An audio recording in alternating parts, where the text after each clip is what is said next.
Okay, Travis, for some context, I wanted to do this interview earlier today, but you were saying you were just coming back from class. So we're here now at 12:15. How was your day in uni? It was pretty good. I go to Oklahoma State University right now, and I'm a freshman studying business. And didn't learn much because college really doesn't teach you the things that you need to succeed when you actually get into the real world. So after this interview, probably going to do some more courses and work my business. And in terms of your business, what do you do? I'm a copywriter for fitness influencers. And where did that begin? Let's do time frame first. When did you begin? Okay, I started the real world back in late November.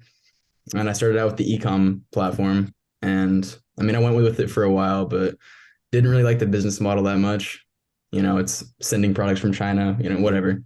Didn't like it that much. So I went into the stocks thing and I realized, that was also kind of a gamble in a sense. There's a lot of ways you can win from it, but also just wasn't for me. So then I went into copywriting because I was already a pretty experienced writer. I'd always been in accelerated English classes in high school. So I went to that and I did the boot camp. Took me like 2 weeks to do. And from there, literally like 2 days after doing the boot camp, I landed my first client. We hopped on a call. I followed this exact blueprint that Andrew Bass lays out for you to follow. And I landed her. And within like a second, we did $1,000 deal for an email sequence. How has it scaled since? Oh, okay. So I took an approach that many people might not like really agree with, which I know for sure, and some people in the real world, they wouldn't agree with it. But the past couple of months, I've just focused on this one client and I've given everything I have to this one person. I've over delivered on the things that we already agreed upon. I've came up with new pitches and ideas for her to implement into her business. And I've just focused on this person so much that she's actually referred me to other people that she works with. And I don't even have to do client outreaches anymore. It's like her friends come in, saying that I'm a good writer. I write for them. And when you focus on one person and just develop your skill set, you're able to scale a lot quicker instead of being so transactional and just going from, one sale to next sale to the next sale. Get one person, focus on them, over deliver, and you're going to find yourself a lot more successful. Yeah. So how did you find a client so fast? It was through Instagram. Basically, I followed this one. I'm not going to give it out because this is how I get all my clients, but I'll give you like the general idea. I don't go to individual brands in fitness. I go to personal trainers, and I found the personal trainer that teaches people how to be personal trainers. And basically, he reposts all of his clients that win, like, all the people that are saying, "Oh, I made $5,000 with John this month. I did this and this and this." Basically, I would go into each person that he tags into a story and DM them, email them, whatever it was. And I'd tell them that I knew them from that person that got referred by. So there's an instant connection. And yeah, that's pretty much it. That is a very good idea. I like that. Yeah, thank you. Now, you had some, you said advanced English, you'd get put in advanced English class, but did you have any kind of copywriting experience before you joined the real world? No, not at all. And how different would you say the copywriting language is compared to maybe you haven't done advanced English? So the thing that I really got from Andrew Bass, and like I just want to say, the way that his course is laid out is like it's perfect. He teaches you how to write, he teaches you how to hop on business calls, how to do cold call emails. It's the whole process. It's not just learning how to, actually write. But the thing that I probably got from him the most was just knowing the structure of how each email should be written. So for example, if you're trying to do like an emotional style email, you start with X, then get in the middle with Y, and then end with Z. Not necessarily how you write in the sense like with your voice. Everyone has their own individual voice, and you can't really learn that. So I just implemented what I already had voice wise, and then combine that with the structure that he lays out, if that makes sense. Yeah, it does. Very interesting. And in terms of the material that you learn within the copywriting campus, how different is it to maybe what you've seen out on the internet? I really haven't even looked at any other things on the internet. I just followed exactly what Bass had, and I'm sure, I mean, his is probably some of the best because he just goes from like the very beginning, starting out, not having any experience at all, to the very end where you actually hop on the call with the client. It's not just learning how to copyright; it's learning how to make the sale and get the deal done. Good. Okay. And now, in terms of figures, how much have you made from when you first acquired your client? So this week was actually my first 5K week that I've ever had. So over the course of beginning of January to now, I've made over 10 grand just from one client.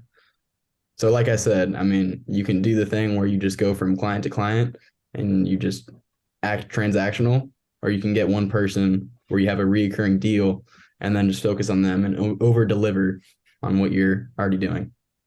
Right. And then for context, again, you are a university student, so it's not like you're doing copywriting full time. It's something you're Yeah, doing no, on the I'm side as I'm, well. I'm doing 16 units too, so that's over the average of what most people do. Right. So some extra income on the side. Very nice. Yeah. And where do you see this going in future? If you're saying you just got a $5,000 week, then how do you see it scaling? So I don't want to be a copywriter forever. I mean, personally, I think it's a good skill to have, but to make it a career, I mean, it's not what I want to do in life. What I strategically did with my client is like I'm behind her in the fitness brand, so I'm just learning about everything she does with the whole coaching clients kind of structure. I'm learning everything that she does, and just trying to like do the same thing within the next couple months that she's doing, and just taking my copywriting skills and general business skills to eventually become a coach. Interesting. So it's basically like a cheat code because you have a mentor for one thing while also helping them. So that mutual exchange of value. Interesting. Okay. I Yeah. like that. And it's also kind of funny too, because I mean, like, I've never been a coach, but she almost comes to me for consulting. I mean, she'll be like, "Oh, how should I price like this next program that I have like coming out? Like, when should we do the release date?" Like, I'm really, really behind this person's brand. Like, I'm almost like a partner in a sense. Um, the reason that I was able to make so much money with her specifically, I mean, we have a reoccurring newsletter that gives me a little bit over 1,000 each month. But what I made so much money off of was coming up with the idea of a 20-day free challenge. And basically it's totally free for anyone to opt into. It gives them access to workouts, it gives them access to the food list, how to determine your macros. I mean, everything that you need to lose weight. And then it also includes coaching calls each week. And I designed this entire thing, and we had over 750 people opt into it. And basically we got a huge conversion rate at the very end of it because everyone just established that like and trust factor with her. And these are all, I learned each individual thing that I implemented into this from Andrew Bass. I mean, he just had like so many different aspects of business within his course that you can apply to really whatever you do in life, even if it's outside of copywriting. Great. Love that. Great to hear the success you had following. I mean, as you said, purely following Andrew Bass's lessons, not even taking anything out of the internet. So that's great. Love to hear that. And now moving on to, has the community within the real world had any kind of impact on you? It's pretty sweet. I think the my most favorite place to go to is the wins channel. Just looking at everyone else win and posting my own wins too. It hypes yourself up, it hypes up other people. So that's my favorite spot to go to. And if Nice. you ever have a question with anything, you can ask questions too. So In terms of Wins Channel, when you first joined, how did that feel seeing all those wins flooding through? it was pretty weird. I mean, like I honestly kind of didn't really imagine myself ever really getting there in the very beginning. It just didn't really like seem that real. But eventually it just happens that over time. If you just put in the work, eventually it just comes to you. So to those people that are seeing the wins channel now without having one, I mean, just know that with consistent effort, you're gonna get there. And now, before you joined the real world, what was your plan in terms of finances, career? Dude, I was in a really bad spot before the real world. I mean, I was just going to school. I was in a fraternity, and like that shit was just wild, dude. I mean, like there was no structure at all. It was just all chaos. I mean, drinking like every other night, like getting with a new chick every weekend. I mean, no structure or anything. And like when I finally quit all that and I dropped the fraternity, I was like, okay, I'm gonna get my body right, but I also want to get my finances right. So I guess the plan before that was just to finish college, but getting a head start on that now. And how different is your average day now compared to then? Well, I mean, completely different. Like it was all for, I mean, I don't know if you've been in a fraternity in the UK, but like, down here, it's like your life is that fraternity once you join. I mean, there's just like philanthropy events that you have to go to. That's just a whole bunch of bullshit. Like, being out of a fraternity kind of just gives you the freedom to do absolutely whatever you want. So now it's just working, man. I wake up every day. I start every day at 4 a.m. I get a lift in. I come back. I write copy. I go to class. Then I just work again for another 4 hours. And then about midday, I start to crash. So I slam like 2 more cups of coffee. And then I hit 100 burpees, come back, make dinner. I do meal prep too. So I'll make all my meals for the next day and then go to bed early. And what would you have to say to people who would call that excessive, walking so much? You have to be psycho if you want to be successful. Like you literally have to be insane if you want to be successful at all. I mean, people always ask me like, oh, dude, just come out and eat with us. Like once, like, let's just go have a steak, dude. Like, do you really have to lift at 4 a.m. the next day? Why can't you just lift at 8? Like, but it's all bullshit. If you really want to be successful, you have to be hyper obsessive over what you're doing and just insane. I mean, the things that you do have to be just like fucking crazy. Like if it's raining and I have to go get a run in, like I have to like want to run more just because it's raining. You know what I'm saying? You have to make yourself extremely uncomfortable every single day because over time that's just going to callous your mind and make you stronger in literally every area. I sense some David Goggins mentality there. Oh yeah, for sure. He was one of the beginning ones, dude. But like, dude, being in the information age, there's so many different people out there that you can pull information from, like Tate, Goggins, Peterson. My personal favorite, Wes Watson. Have you heard of him before? Nope. Wes Watson, dude, he's like all these different people kind of have like their own voice in a way, which makes you just able to relate to them more. I mean, Tate's got that like, like kind of like chilled, relaxed, like just badass kind of voice. And Goggins has that like fucking like, crazy voice. But Wes Watson, dude, like he was in the penitentiary in San Diego for 10 years straight. And he ended up coming out 5 years ago and he started the whole coaching online thing for fitness. And now he's making over 2 million a month. But the way that he structures his voice is he just screams at you, dude. Posts these YouTube videos for 10 minutes. Each one's like around 7 to 10 minutes where he just yells at you, bro. Dude's totally blasted, like tattoos and everything. Like he's a savage and he just speaks directly to me, dude. Like if I'm starting to slip in any area, I mean, he just has exactly what I have to hear. So if you need some inspiration and motivation, check out Wes Watson on YouTube. Dude's a G. And why did you choose 4 a.m. to wake up? Because I mean, like I said, bro, it's just psycho. And Wes Watson, I mean, he kind of got me on the early wake up shit. He does 2:45, which is like even crazier. But like, it also just feels good just getting up that early and then having your entire day set up for you I leave the gym by around 6:30. So I mean, it's still dark out and I have time to do copy and then go to class afterwards. And it just kind of sets you up to have momentum for the rest of the day in a way. And waking up, everyone else is sleeping, no distractions either. You can purely focus on the work. And then That's about it. Like the fact that, dude, when I'm driving down the street and I just see no other cars down there except my own, like there's just something in me that gets hyped, like naturally hyped up from it. If there's only one other person in the gym, like I get hyped up over that, And by the time you even got into the gym, you've already done maybe 2 hours of work or whatever it is. So right.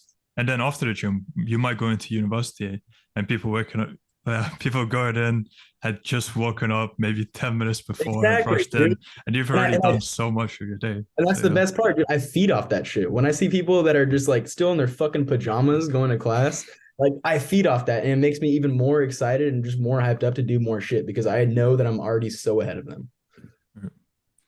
And how old are you for perspective? 18. So that's a very interesting mindset for an 18-year-old in terms of how far ahead you are. So where do you think that comes from? Dude, the internet, like all these people that have this information for you to just take in online is just, I mean, like Tate was a big one. Wes Watson was a big one. Goggins, Rogan, Peterson, all these dudes, like I didn't have a father figure growing up. I mean, it was just my mom and I. And my mom, I mean, she wasn't much of a inspirational or disciplined person either. I mean, so I learned this shit all myself, really. Just from people online just giving it to me. I mean, you can take so many good bits, and you don't have to be exactly like David Goggins, but you can take the amount of savage that he has and implement it into your own life, you know? And you don't have to take like the hundreds of millions of dollars that Tate has, but you can strive for a few million. So, I mean, just taking these like little bits and pieces from all these influencers online can just really inspire you and motivate you to do good shit. And you've seen the contrast of delving into not, how would I say, not degeneratism, but uh, there's another word for it. I can't think of it now. But really giving into your desires, lost everything else. You've seen that world, and now you Just see the contrast with how you're currently going. And I'm presuming, I mean, there's so much more purpose on this path. dude, there's, I mean, the word you're looking for is just a bitch, like just pussies that don't want to put in the work. I was surrounded by 50 plus of them. I lived with all of them in the fraternity. I mean, like they're good dudes, they mean well, but they're just all like lazy and fucking depressing as fuck. All they want to do is drink and eat food and go to parties. Like, I don't want to do that. I want to go out and I want to make money. I want to get ripped and I want to be able to influence others. So that's the plan. You can't surround you. I don't have any friends out here. Literally, I don't talk to anyone out here. It's just me and myself. And I'm just kind of on this path right now. Mm-hmm. And I guess seeing that having the community within the real world with a similar mindset obviously helps you there, I'm presuming, because Sure. yeah, you're the average of the five people you spend the most time with. You obviously understand that considering you don't hang around with those people anymore.